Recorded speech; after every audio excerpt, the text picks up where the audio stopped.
बातमी आहे पिंपरी चिंचवड शहरामधून। बुधवार दिनांक 5 ऑक्टोबर 2022 रोजी देशभर सर्वत्र दसऱ्याच्या निमित्ताने ठिकठिकाणी रावणाचे दहन कार्यक्रम पार पडले।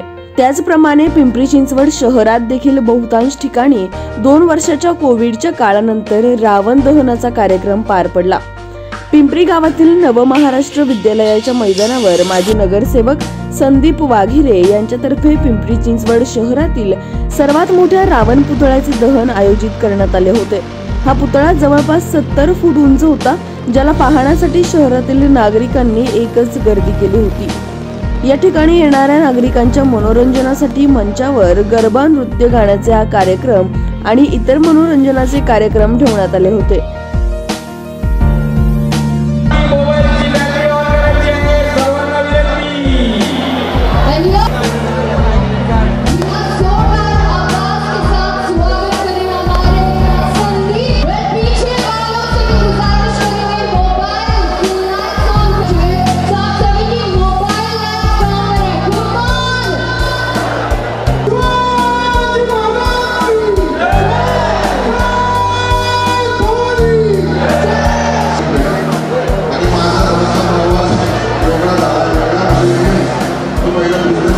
हजारो नागरिक हा भव्य दिव्य क्षण अनुभवण्यासाठी या ठिकाणी जमले होते।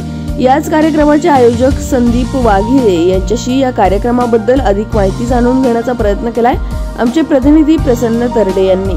पाहूयात। आता मी आहे पिंपरी गाव येथील नवमहाराष्ट्र विद्यालयाच्या ग्राउंडवर आणि आपल्या सोबत संदीप वाघिरे जी आहे। संदीप वाघिरे जी, तुमचं आपल्या हाऊसमध्ये खूप खूप स्वागत। काय सांगाल, आज जी पिंपरी गावातील मोठी सगळ्यात दसरा दहनाचा जो कार्यक्रम असतो तो मानला जातो, तो तुम्ही इथं घडून आणताय, काय सांगाल, काय वाटतंय? वास्तविक पाहता पहिल्या वर्षीच आपण रावण दहनाचा कार्यक्रम करतो। याच्या अगोदर एक 14-15 वर्ष माझे मित्र शेखर आईराव यांच्या नावावरती एक ग्राउंड बुक होतं, 2030 पर्यंत आहे।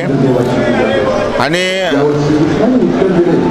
अमर मुलचांनी असं मिळून यांनी ग्राउंड घेतलं होतं, पण काही कारणांनी ते आता यावर्षी कार्यक्रम करणार नव्हते। त्यांना आपण सांगितलं की ग्राउंड आम्हाला द्या, आम्ही कार्यक्रम करतो। त्यांनी आपल्याला ग्राउंड दिलं, आपण शतशः आभारी आहे। आणि आज दरवर्षी पिंपरीमध्ये कार्यक्रम चालू आहे। पिंपरी चिंचवड शहरांना पिंपरी चिंचवडकरांना हा कार्यक्रम व्यवस्थित चांगल्या प्रकारे पाहता येतो। आणि रावण दहन आपण का करतो की श्रीरामाने वाईट प्रवृत्तीचा आजच्या दिवशी नाश केला होता, अशाच पद्धतीने येणाऱ्या काळामध्ये पिंपरी चिंचवडमध्ये पण वाईट प्रवृत्तीचा नाश हो आणि रामराज्य पिंपरी चिंचवडमध्ये नांदावं एवढी ईश्वरचरणी प्रार्थना करतो। आपण जर पाहत आहोत की 2 वर्ष कोविडच्या कालावधीमध्ये गेले, सरकार आणि महानगरपालिका प्रशासनाने निर्बंध घातले होते।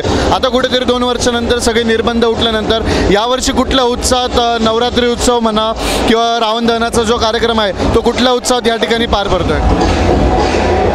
मागील 2 वर्ष कोविडच्या कारणाने खूपच वाईट गेली परिस्थितीमध्ये आणि राज्य सरकार केंद्र सरकारने पण निर्बंध घातले होते, त्यामुळे उत्सव आणि बाकीच्या गोष्टीत सगळे निर्बंध आले होते।